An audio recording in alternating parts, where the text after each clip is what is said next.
शांति अव्यक्त परिवार में आपका स्वागत है। आज है दिन 28। अब लगन की अग्नि को प्रज्वलित कर योग को ज्वाला रूप बनाओ। आज का विषय है स्नेह और शक्ति रूप कंबाइंड। अव्यक्त इशारे। पाप कटेश्वर व पाप हरनी तब बन सकते हो जब याद ज्वाला स्वरूप होगी। इसी याद द्वारा अनेक आत्माओं की निर्बलता दूर होगी।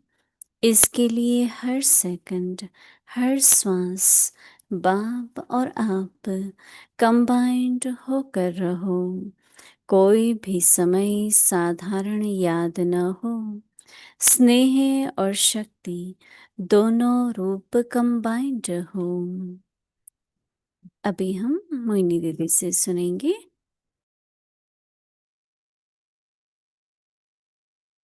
ओम शांति।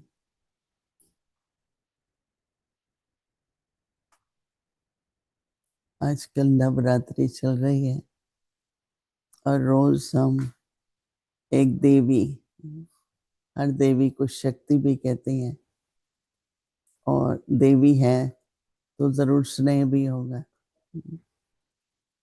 तो जिस भी देवी को हम देखते हैं तो बहुत अलंकार और बहुत हथियार, अलंकार भी सिखाते हैं।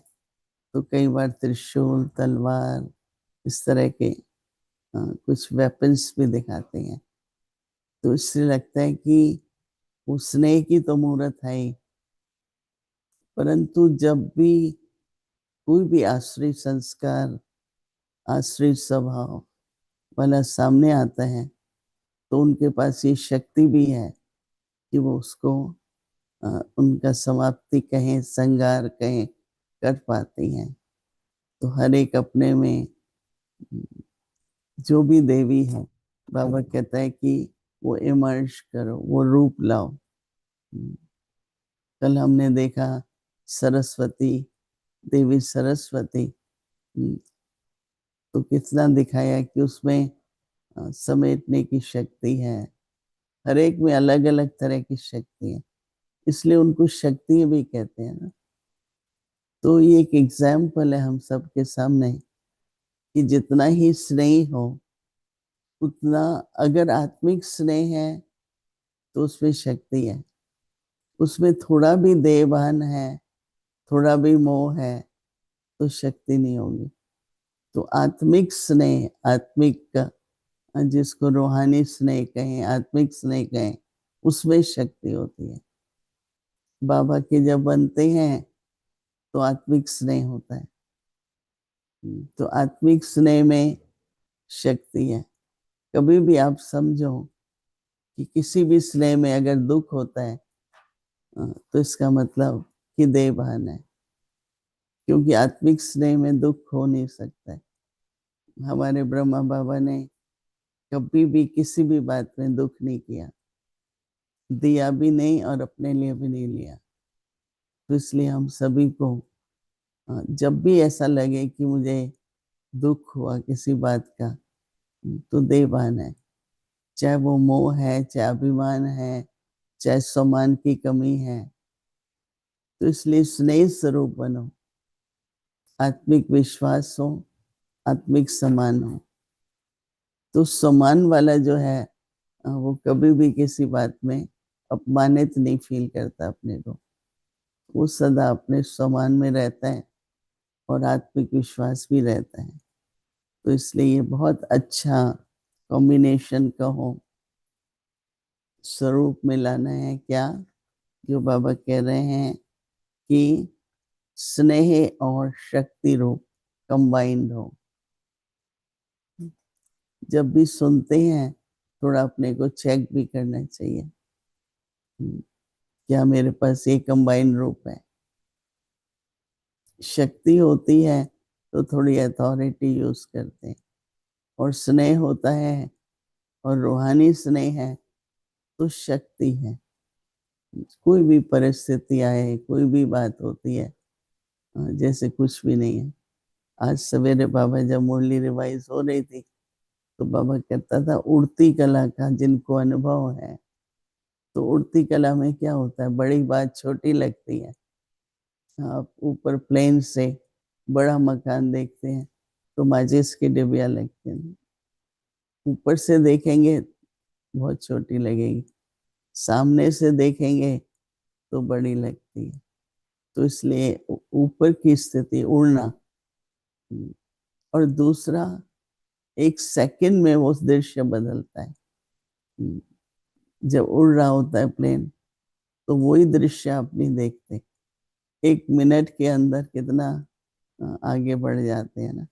तो उड़ती कला वाले किसी परिस्थिति से रुकते नहीं है, बड़ी बात उनको बहुत छोटी लगती है और वो सदाई ऊपर ऊपर उड़ते ही रहते हैं। तो बाबा कहते हैं कि पाप कटेश्वर व पाप हरणी, पाप को हरने वाली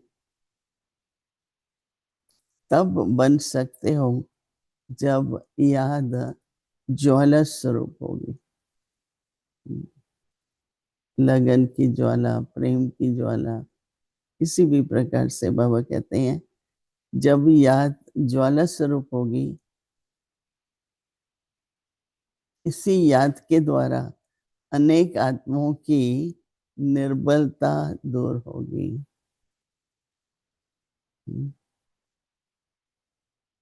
तो बाबा कहते हैं कि इसके लिए एक हर सेकंड,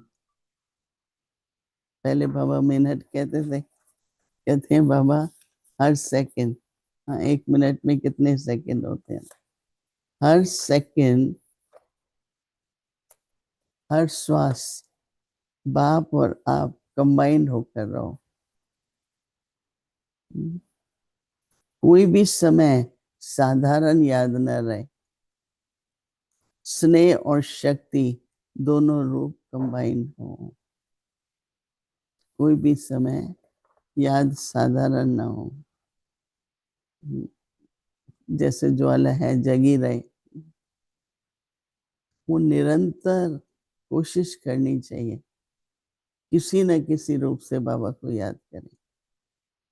करण करावन हार है, पतित पावन है, या पाप कटेश्वर है, जैसे कि बाबा की याद किसी न किसी संबंध में, किसी न किसी गुण से, किसी न किसी शक्ति से, कोई ना कोई बात ज्ञान की, ज्ञान का सागर है। तो वो जैसे कोई ना कोई से, और दादियाँ कर पाती थी, क्योंकि वो जब भी बैठती थी तो आज बाबा ने क्या कहा, इस बात में बाबा ने क्या इशारा दिया ना, बाबा बाबा शब्द उनका किसी न किसी कारण से उठता ही रहता था। तो इसलिए हम सभी को भी स्नेह और शक्ति का कंबाइंड रूप रखना है। तो अभी हम लोग 5 मिनट के लिए बैठेंगे और अपना रूहानी स्नेह हर एक आत्मा के प्रति, रूहानी स्नेह। तो रूहानी स्नेह में न ममता होती है, न मोह होता है, और न वैर होता है, वैर भी नहीं होता। और हर एक के प्रति आत्मिक स्नेह है, थोड़ा भी खिंचाव नहीं है बुद्धि का, एक बाबा के साथ कंबाइंड रूप में। तो ऐसे करते हुए हम अभी याद में बैठेंगे।